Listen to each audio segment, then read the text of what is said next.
Hello friends, मैं नेमी चंद Chaudhary Gurukul study point में आपका हार्दिक स्वागत करता हूं। हमने जो पिछले 2 वीडियो जो डाले थे और उनमें अपने देखा था कोशिका की संरचना के बारे में, कोशिका की खोज किसने की, यानी कोशिका के इंट्रोडक्शन के बारे में अपने संपूर्ण जानकारी ली थी।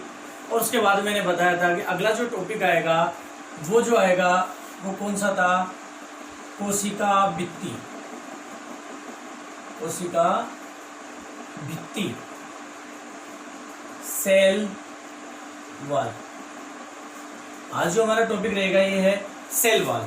बहुत इंपॉर्टेंट टॉपिक है और जेड के जो बच्चे हैं उनके लिए तो काफी इंपॉर्टेंट टॉपिक है। इससे संबंधित कई बार प्रश्न पूछे जाते हैं। कोशिका भित्ति क्या होती है? कोशिका जो झिल्ली होती है, कोशिका झिल्ली के बाहर की तरफ एक कठोर दृढ़ आवरण होता है जो कोशिका को एक निश्चित आकार आकृति प्रदान करता है।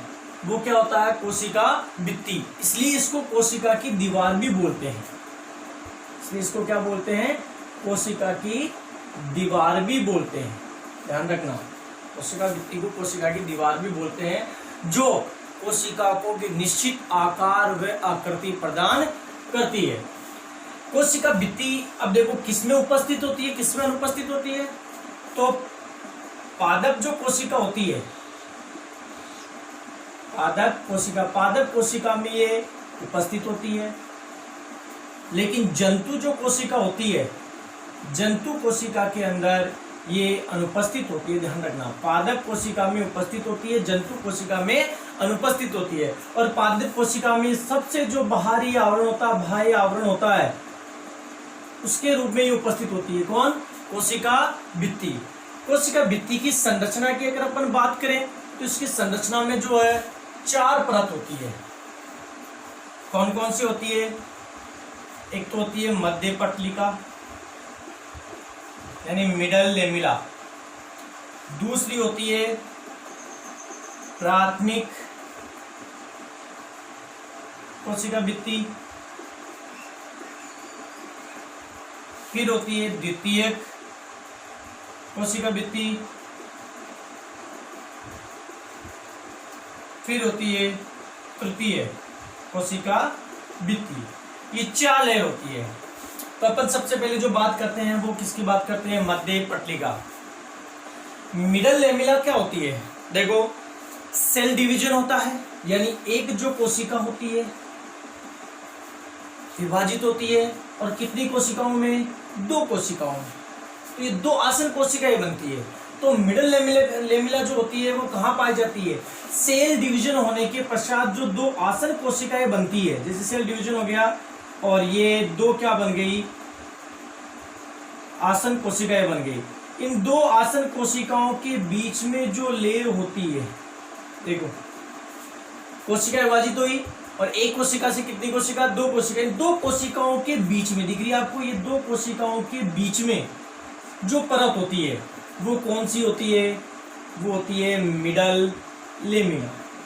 ये किसकी बनी होती है? बहुत इंपॉर्टेंट क्वेश्चन है। मध्य पटलिका जो होती है कैल्शियम, मैग्नीशियम, ध्यान रखना, कैल्शियम, मैग्नीशियम, और तीसरी जो होती है पेक्टेट, इनकी बनी होती है। मध्य पटलिका 2 आसन कोशिकाओं के बीच में पाई जाती है और ये कैल्शियम, मैग्नीशियम और पेक्टेट की बनी होती है। इस मध्य पटलिका में कैल्शियम, मैग्नीशियम, पेक्टेट के बने क्या होते हैं? तंतु होते हैं, सूक्ष्म तंतु होते हैं, जिनको क्या बोलते हैं? प्लाज्मा या प्लाज्मोडेस्मेटा, प्लाज्माडेस्मेटा, और जिन्हें जीवद्रव्य तंतु भी कहते हैं, जिन्हें जीवद्रव्य तंतु भी कहते हैं, जो कैल्शियम, मैग्नीशियम और पेक्टेट के बने होते हैं। ये प्लाज्मोडेस्मेटा जो है क्या कार्य करता है? ये 2 आसन कोशिकाओं को आपस में क्या करता है? जोड़े रखने का कार्य। और दूसरा यानी 2 आसन कोशिकाओं को, 2 कोशिकाओं को क्या करने का कार्य है? जोड़ने का कार्य। साथ ही साथ में दूसरा जो कार्य करता है वो क्या करता है? पदार्थों का आवागमन में सहायक। किसमें? पदार्थों के आवागमन मेसाइक।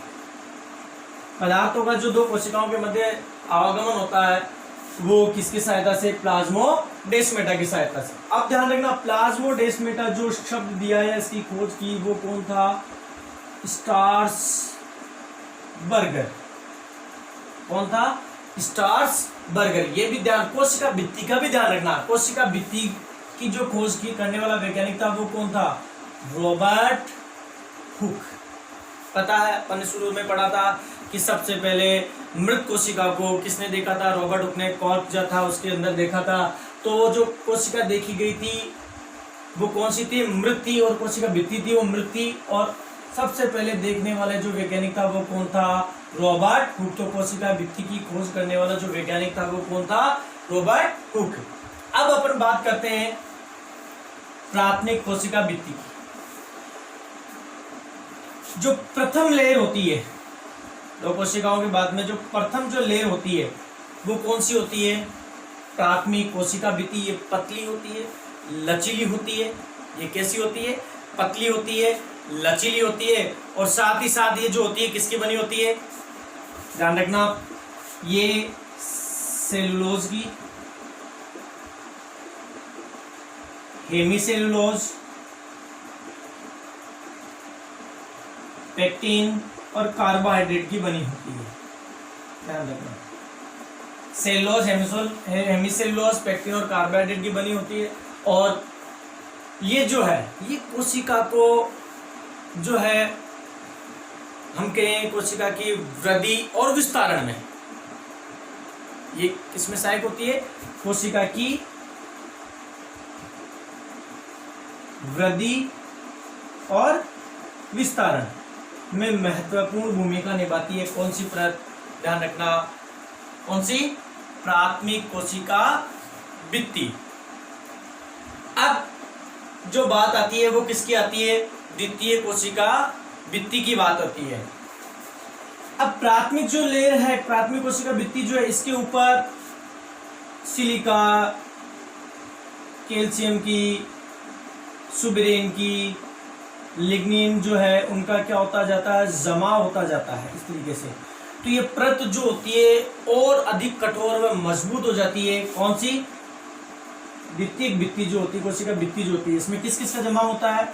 सिलिका का होता है, कैल्शियम का होता है, सुबेरिन जो होता है उसका जमा होता है, लिग्निन जो होता है उसका जमा होता है, जिसके कारण ये और अधिक मोटी हो जाती है। और ये क्या करती है?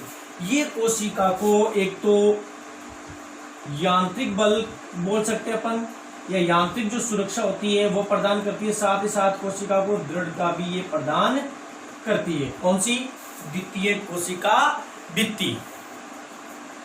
अब बात आती है तृतीय कोशिका भित्ति। द्वितीय कोशिका भित्ति हो गई। अब जो बात आएगी वो किसकी आएगी? तृतीय कोशिका भित्ति की। ये किसकी बनी होती है? ये हेमी सेलुलोज और जाइलिन की बनी होती है। हेमीसेलुलोज और जाइलिन की बनी होती है। और ये कोशिका जो है जीव द्रव्य के किस स्तर को प्रदर्शित करती है? ये जीव द्रव्य के सूखे स्तर को प्रदर्शित करती है। किसको प्रदर्शित करती है? ये जीव द्रव्य के सूखे स्तर को। तो ये देखो 4 हो गई। 2 आसन कोशिकाओं के बीच वाली मिडल लेमिला, उसके बाहर जो लेयर होगी वो कौन सी हो गई? प्राथमिक। इसके बाद इन पे सुबेरिन, लिग्निन आदि का जमा होता गया तो वो और कठोर मजबूत हो गई और उसकी मोटाई बढ़ गई। तो वो कौन सी होगी? द्वितीय कोशिका भित्ति। उसके बाद में जो है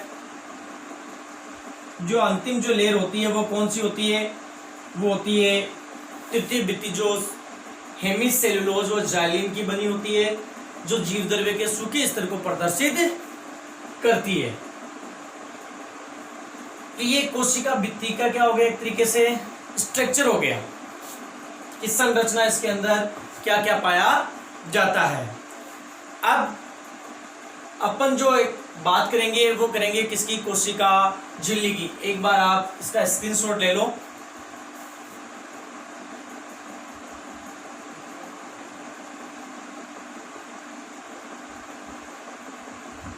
ये भी ध्यान रखना, जीवाणुओं में कोशिका भित्ति जो होती है वो किसकी बनी होती है? वो पेप्टिडोग्लाइकेन की। किसकी होती है? पेप्टिडोग्लाइकेन की या म्यूकोपेप्टाइड की, या म्यूकोपेप्टाइड की। इसी प्रकार से जो शैवाल होते हैं उनके अंदर सेलुलोज पेक्टिन की बनी होती है। शैवालों के अंदर जो बनी होती है वो किसकी बनी होती है? सेलुलोज पेक्टिन की। कवक जो होते हैं उनका भी ध्यान रखना, कवकों के अंदर जो होती है वो किसकी बनी होती है? पॉलीसेकेराइड काइटिन की या कवक सेलुलोज की। ये कवक सेलुलोज भी बोलते हैं। कवक सेलुलोज की क्या होती है? बनी होती है।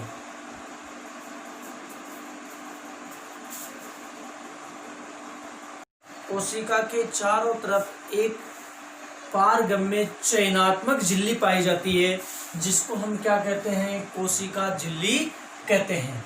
ये कोशिका जो झिल्ली है इसको सी क्रेमर व नेगेली ने क्या कहा? कोशिका कला। ध्यान रखना, कोशिका कला। जबकि प्लो एक वैज्ञानिक था, इन्होंने इसे क्या कहा? जीव द्रव्य कला। जीव द्रव्य कला, प्लाज्मा लेमा, जिसको प्लाज्मा लेमा। ये किसने कहा? प्लो ने।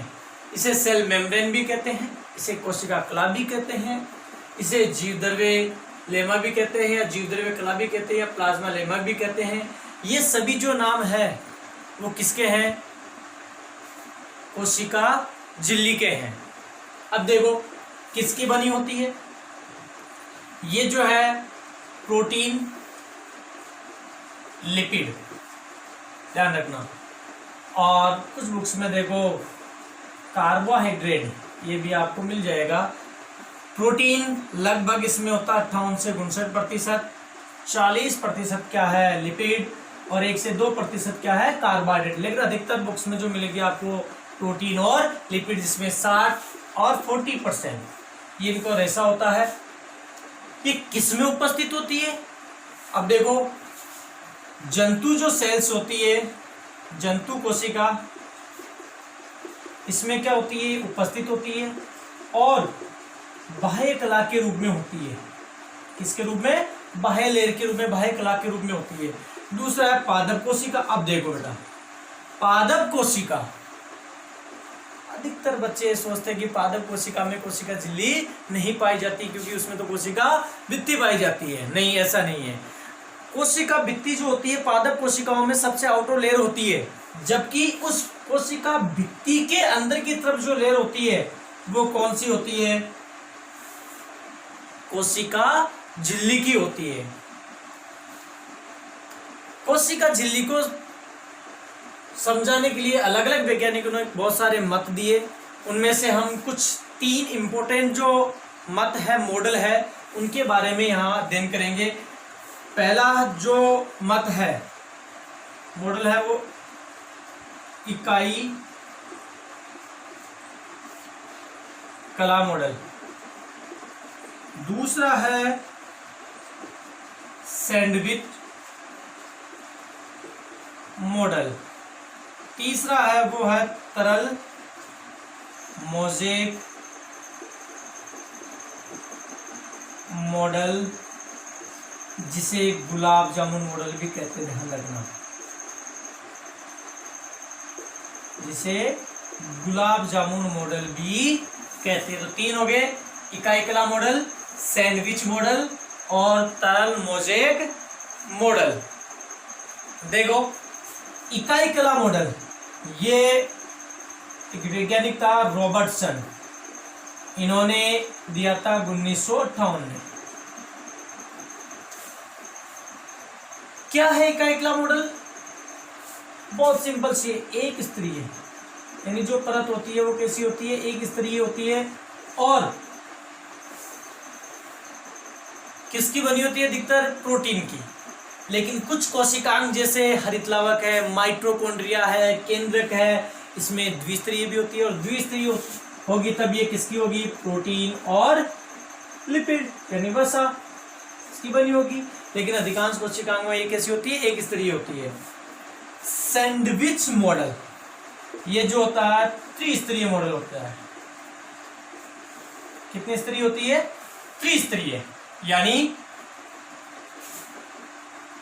प्रोटीन की दो सघन परतों के बीच किसकी?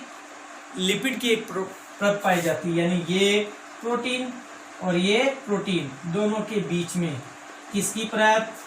लिपिड की। तो ये मॉडल कौन सा हो गया? PLP मॉडल भी हो गया। कौन सा मॉडल हो गया? PLP। ये मॉडल दिया किसने था? ये मॉडल डेनियली और डॉसन, दो वैज्ञानिक थे, डेनियली और डॉसन। इन्होंने 1938 में ये मॉडल प्रस्तुत किया था, सैंडविच मॉडल। इसके बाद में जो है तरल मोज़ेक मॉडल, जो सबसे इंपॉर्टेंट है, सबसे महत्वपूर्ण है, सबसे अधिक मान्य मॉडल है। कौन सा? तरल मोज़ेक मॉडल। किसने दिया था? सिंगर और निकोलसन ने। ध्यान रखना, किसने दिया था? सिंगर और निकोलसन ने। कब दिया था? 1972 में इन्होंने ये मॉडल दिया था, सिंगर और निकोलसन ने 1972 में। इसे तरल मोज़ेक मॉडल या गुलाब जामुन मॉडल भी कहते हैं। इसमें क्या होता है देखो, ये जैसे प्रोटीन की ये लिपिड है, और लिपिड के परत के नीचे ये किसकी परत है? प्रोटीन की। ये जो प्रोटीन है वो कैसा प्रोटीन होता है? तरल प्रोटीन। ध्यान रखना, कैसा प्रोटीन? तरल प्रोटीन। और ये कौन सी आ गई फिर? लिपिड की।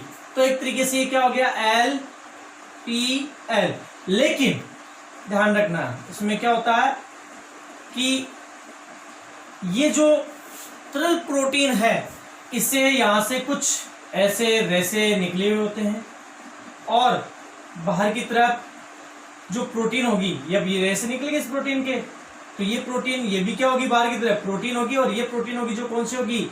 परिधीय प्रोटीन। कौन सी प्रोटीन होगी? परिधीय प्रोटीन होगी। कौन सी प्रोटीन होगी? ये परिधीय प्रोटीन होगी। तो अब ये क्या हो जाएगा? देखो, ये परिधीय प्रोटीन, ये क्या हो गया? लिपिड। ये तरल प्रोटीन, ये क्या हो गया? लिपिड। ये क्या हो गया? परिधीय प्रोटीन। तो ये क्या मॉडल हो गया एक तरीके से? देखो, P परिधीय, L लिपिड, फिर P तरल प्रोटीन, फिर L और फिर P। PLP। कई बार एग्जाम में पूछ लेते हैं कि PLP मॉडल कौन सा है।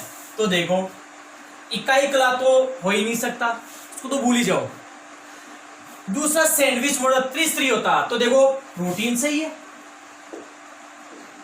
लिपिड सही है, प्रोटीन सही है, लेकिन भाई देखो ये लिपिड कहां से आ गया? लिपिड तो होगा ही नहीं, तो ये भी नहीं होगा। तरल मोज़ेक को देखो, तो लिपिड प्रोटीन लिपिड सही है, ये लिपिड प्रोटीन लिपिड। अब देखो ये परिधीय प्रोटीन बाहर की तरफ दोनों तरफ होगी, ये पी और ये पी, ये प्रोटीन और ये प्रोटीन, तो ये कौन सा होगा? तरल मोज़ेक। कौन सा मॉडल होगा? ये तरल मोज़ेक मॉडल होगा। एक बार आप स्क्रीनशॉट ले लो इसका। अब देखो, इसके बाद अपन अब बात करते हैं कोशिका झिल्ली क्या कार्य करती है।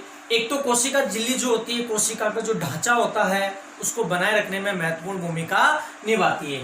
दूसरा जो ये काम करती है वो कौन सा करती है? ये परिवहन का काम करती है। परिवहन, देखो परिवहन वैसे प्लांट्स में आगे अपन पढ़ेंगे, दो प्रकार से होता है, एक तो निष्क्रिय और एक होता है सक्रिय। निष्क्रिय जो होता है इसमें एटीपी की आवश्यकता नहीं होती है, सक्रिय जो होता है उसमें एटीपी की आवश्यकता होती है। अब परिवहन भी जो होता है दो प्रकार से होता है, एंडोसाइटोसिस, एंडो यानी अंदर की तरफ अंतर्ग्रहण पदार्थों का, और दूसरा होता है एक्सोसाइटोसिस। देखो एंडोसाइटोसिस, एंडो यानी अंदर की तरफ, एक्सो यानी बाहर की ओर। जो पदार्थ कोशिका कला जो उसके अंदर प्रवेश करेगा यानी एंडो। ये भी दो प्रकार से होता है, ध्यान रखना, पिनोसाइटोसिस और दूसरा होता है फेगोसाइटोसिस।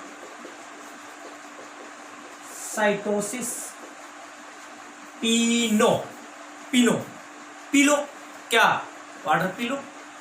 वाटर क्या होता है, तरल होता है। तो पिनो का मतलब कौन से पदार्थों का अंतर्ग्रहण होना, तरल पदार्थों का। कौन से पदार्थों का अंतर्ग्रहण होना, तरल पदार्थों का। और फेगो यानी ठोस पदार्थों का। एक्सोसाइटोसिस का मतलब पदार्थ क्या होना, बाहर निकलना। एंडो का मतलब अंदर प्रवेश करना। इस कोशिका झिल्ली की जो उत्पत्ति होती है वो भी ध्यान रखना किससे होती है, ईआर से। अभी आगे अपन पढ़ेंगे जब पता चल जाएगा। ईआर एंडोप्लाज्मिक रेटिकुलम, अंतःपर्देवी जालिका। जीवद्रव्य, प्रोटोप्लाज्म। सबसे पहले देखने वाले जो वैज्ञानिक थे वो कौन थे, सबसे पहले जो देखा वो किसने, पोर्टी नामक वैज्ञानिक था, इसने सबसे पहले देखा। खोज या हम कहे प्रोटोप्लाज्म जो नाम दिया, वो प्रोटोप्लाज्म शब्द का गठन जो किया, खोज नाम ये किया पुरकिंजे ने। वैज्ञानिक था कौन, पुरकिंजे। इन्होंने इसको क्या कहा, प्रोटोप्लाज्म कहा, या हम कहें इसकी खोज की। एक वैज्ञानिक था हेक्सले, इन्होंने बताया कि जीव द्रव्य जो होता है वो जीवन का क्या होता है, भौतिक आधार। जीवन का क्या होता है, भौतिक आधार। एक वैज्ञानिक और थे वॉन मोहल। एक वैज्ञानिक और थे कौन, मॉन वॉल। उन्होंने बताया कि कोशिका का जो समस्त जीवित भाग जो होता है उसे क्या कहते हैं, प्रोटोप्लाज्म कहते हैं। कोशिका का जो समस्त जीवित जो भाग होता है उसे उन्होंने क्या कहा, प्रोटोप्लाज्म। ऐसे प्रोटोप्लाज्म शब्द का गठन नाम जो दिया वो किसने, पुरकिंजे ने दिया था। जीव द्रव्य कैसा होता है, जीव द्रव्य जो होता है वो कोलाइडी प्रकृति का होता है एक तरीके से, यानी हाफ सॉलिड हाफ लिक्विड। आपने पढ़ा होगा केमिस्ट्री में भी। अर्ध तरल यानी चिपचिपा, जेली के समान। रंगहीन पारदर्शी, कैसा होता है, चिपचिपा, जेली के समान, रंगहीन पारदर्शी, कोलाइडी प्रकृति का जो होता है जीव द्रव्य होता है। और इसमें विभिन्न कोशिकांग बिखरे हुए होते हैं। इसमें क्या होता है, ध्यान रखना, सबसे अधिक मात्रा में जो होता है इसमें जीव द्रव्य में जल होता है। सबसे अधिक मात्रा में इसमें क्या पाया जाता है, जल पाया जाता है। इसके अलावा इसमें प्रोटीन की मात्रा भी होती है, कार्बोहाइड्रेट्स भी होता है, डीएनए होता है, आरएनए होता है। ये सभी किसमें पाए जाते हैं, जीव द्रव्य के अंदर पाए जाते हैं। इस प्रकार अपना कोशिका भित्ति, कोशिका झिल्ली और जीव द्रव्य का जो है टॉपिक कंप्लीट हुआ। और अगला जो टॉपिक चलेगा वो कोशिकांग का चलेगा। कोशिका के अंगक के बारे में हम अध्ययन करेंगे। प्लीज़ हमारे चैनल को ज़्यादा से ज़्यादा शेयर करें, सब्सक्राइब करें और वीडियो को लाइक ज़रूर करें। धन्यवाद।